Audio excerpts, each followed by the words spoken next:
on up front. General Eshki, is it fair to say that such is the Saudi opposition to Iran that your country is now willing to bury the hatchet, is willing to do a deal with Israel against Iran? My enemy's enemy is my friend.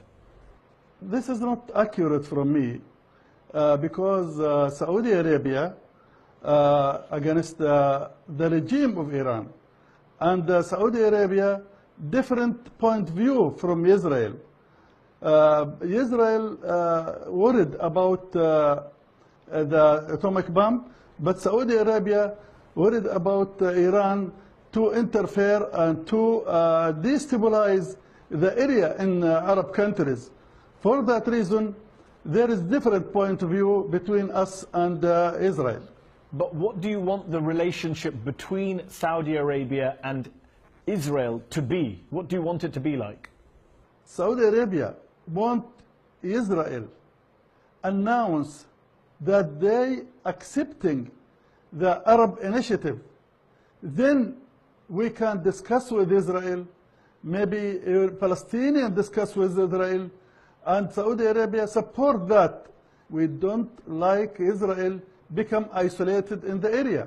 We don't like Israel become fighting the Palestinian and Palestinian fighting them, and we are fighting them. We have to cooperate together. This is my idea about that. Ruler Jibril, he says he wants peace with Israel. He wants them to accept the Saudi peace plan of 2002, and he's worried about Iran destabilizing the region. So he's talking to Israeli people, Israeli officials. What's wrong with that? There's nothing wrong with that. Actually, it's great that now the Saudis are trying to talk, except that the Saudis don't understand two things. One is Iran has a role in destabilizing the region, but they have a bigger role in destabilizing the region. Look what we are seeing. Who has a bigger role in? Saudi Arabia. Look at their interference. They are financing terrorists and tyrant alike with one goal: to export their Wahhabi, exclusionary, puritanical sect of Islam. And everybody else has to be killed, whether they're Shia or Sunni moderates. Regarding the Palestinian issue, it's a smokescreen. The Israelis have spoken, General, and have spoken clearly. And in a democracy, and I know that you don't maybe understand how democracy works, it's very clear. When people vote for a government and decided for the Netanyahu government, and the Israeli voted for that government doesn't want any peace initiative, not the American one, let alone the Saudi one. Let General Eshki respond. We in Saudi Arabia did not support the radicals. We are against the radicals. General Eshki, you have to explain to the people why ISIS in their capital, Raqqa, have Saudi textbooks, because you have more in common with ISIS than any other group in the area. Ruler, let me ask you a question. A recent poll showed that 52% of Saudis say they see Iran as the biggest threat to Saudi Arabia, and only 18% say they see Israel as a threat. So what would you say to those who say that General Eshki, when he reaches out to Israel against Iran, he's simply reflecting Saudi public opinion? He's doing what his people want. But this is what Saudi have been trying to do since the beginning of their establishment, that their form of Islam is the only legitimate path to God. And the polls are reflecting that kind of ideology and that kind of mentality. It's not far away from what ISIS is doing. Okay, let me bring the subject back to what we were discussing. Saudi Arabia has constantly said it's a champion of the Palestinians over the years. How do you think Palestinians feel when they hear you refer to Benjamin Netanyahu as a strong leader and a logical leader, you called him? I told about him a strong leader and logical leader because that means not strong against Arabs, but I said he is strong in his country. He can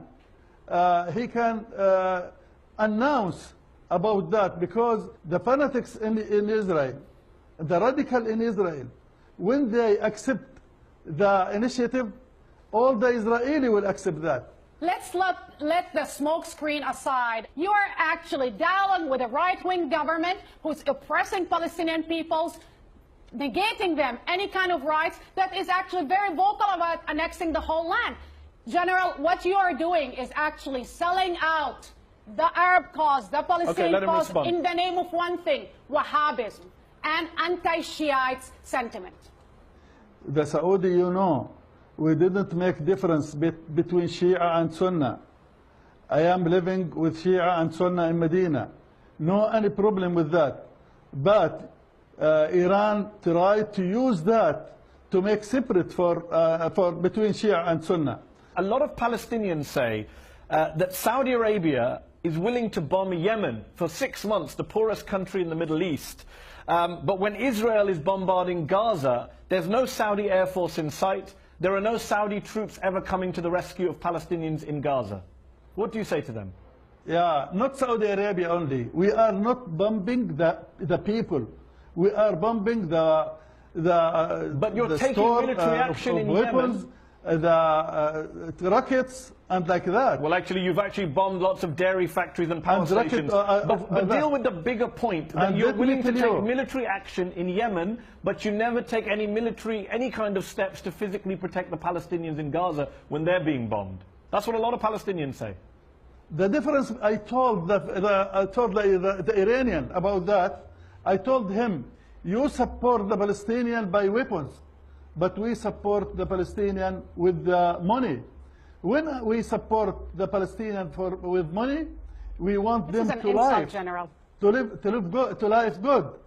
And you under give occupation, him weapons General, under to destroy occupation, themselves. you're not challenging Israel on the two major issues that are relevant to the Palestinian. It's the occupation of the West Bank and Gaza and East Jerusalem, and on the segregations of almost 1.5 million Palestinians inside Israel.